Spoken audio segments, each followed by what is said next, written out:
Welcome back to my channel. My name is Jen and this is Weldon Whimsy Studio. Today we're going to be working on some very beginner friendly stained glass earrings, and I'm going to sprinkle in some tips and tricks and mostly mistakes that I've learned from and made along the way. And yeah, let's get started. Okay, so when you're making earrings, always use a template. And these are just pieces that I cut out of some cardstock. So it's a little bit thicker, lasts a bit longer. But this is like a good pendant size. And these could be earrings or very small pendant. Same, earrings, pendant.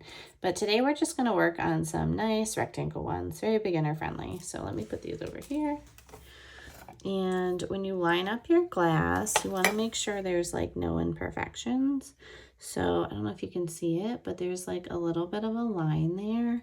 So we don't really want that to be on our earrings. But I do want to get some of this really pretty marbling. So I think we're going to put it over here. So I'm going to grab a marker. While I'm setting up here, I kind of was thinking about it, is the glass you choose.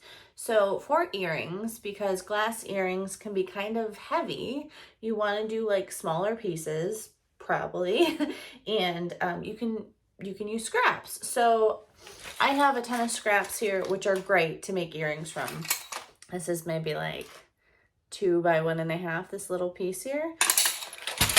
This is actually the glass we're using today, and I bought this in a scrap bin on purpose because I knew it was gorgeous and it would make really pretty earrings and pendants. So we're using this today. Here's another example though. So this is a massive iridescent piece. I love iridescent glass. I got this from Lead Glass Design, which is local to me. It's just up the road. I paid $15.95 for it, which is a really good deal. The cool thing about this is, so it was $16, okay? If I make one pair of earrings from this piece and I sell it for 20 bucks, I've already paid for this entire piece of glass. I'm getting all set up to grind those earrings, and I have a little visitor today. Yeah, there's the little cutie.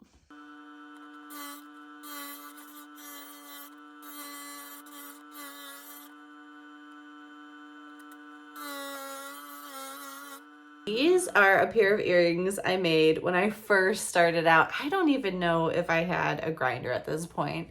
I think I did, but boy, is that embarrassing.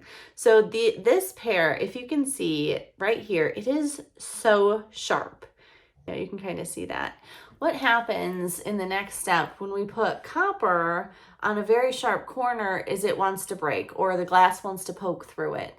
And the issue is then when you go to, if you have glass showing and then you go to solder it, the solder can't actually stick to the glass, and it creates an issue. I mean, let's not even talk about how bad my soldering job is. Those are just really bad earrings.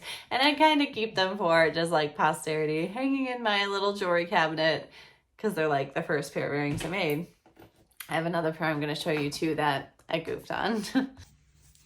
All right, so I have my foil. We're going to use 1/4 inch today, and this happens to be silver backed, which I don't need, but I'm actually out of copper backed foil. See, this is opaque. If it was see-through, then it would matter what color inside we were using. Obviously, the solder is naturally silver in color, so if it was see-through, we'd want to use something silver. But anyway, this is what I have, and I do like it because it's a little thicker, so it is very beginner friendly. And then the other thing we want to figure out is what side do we want the top of our earrings to be. So I think I naturally want them to go this way, but this way is nice too. I think the reason I want them to go this way is because it's lighter on the top. So it makes sense that the heavier or darker color would be on the bottom. And then when we are going to foil our earring, this is another little tip. We want to make sure that we are not starting or ending on the top of the earring. See, this is where the hanger is going to sit. And if we put it up here, it's more likely for breakage. And let me show you these earrings that I made forever ago. This is exactly what happened. So this is really cool glass. It's like flowers on the inside, and I will probably just tear this apart and remake them. And also, this was when I was like first starting, so that's kind of why I keep them. Look at how bad that is. That's why I keep them. But yeah, I can't work these. So when you're going to foil, just be very careful where you started. Always kind of think about that when you're making earrings, to start at the bottom of the actual earring. Let me get some scissors.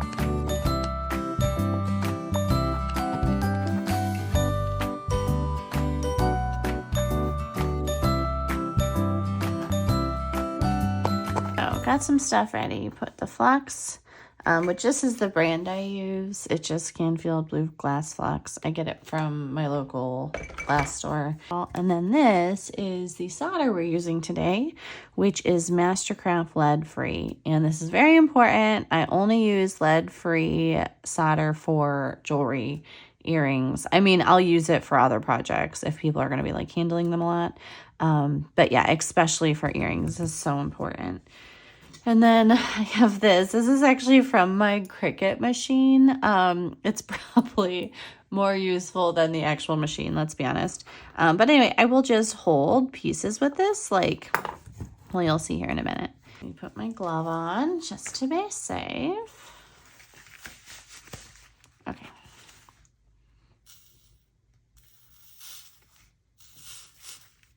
Now, some people like to do like their final coat, I guess you could say, on the initial run through. I prefer just to do 2 swipes.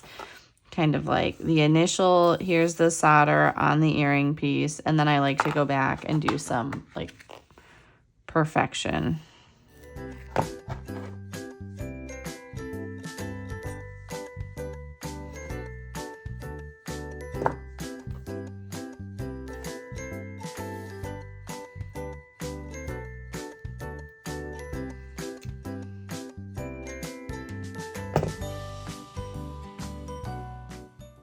All right, so now that our soldering is done and we've added the earring hangers, I'm going to use some flux remover. This is Quick Clean.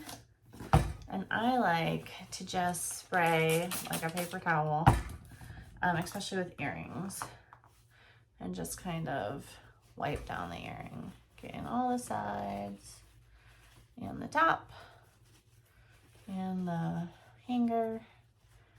Make sure everything looks good. Do like a final inspection. And we're going to do the other one.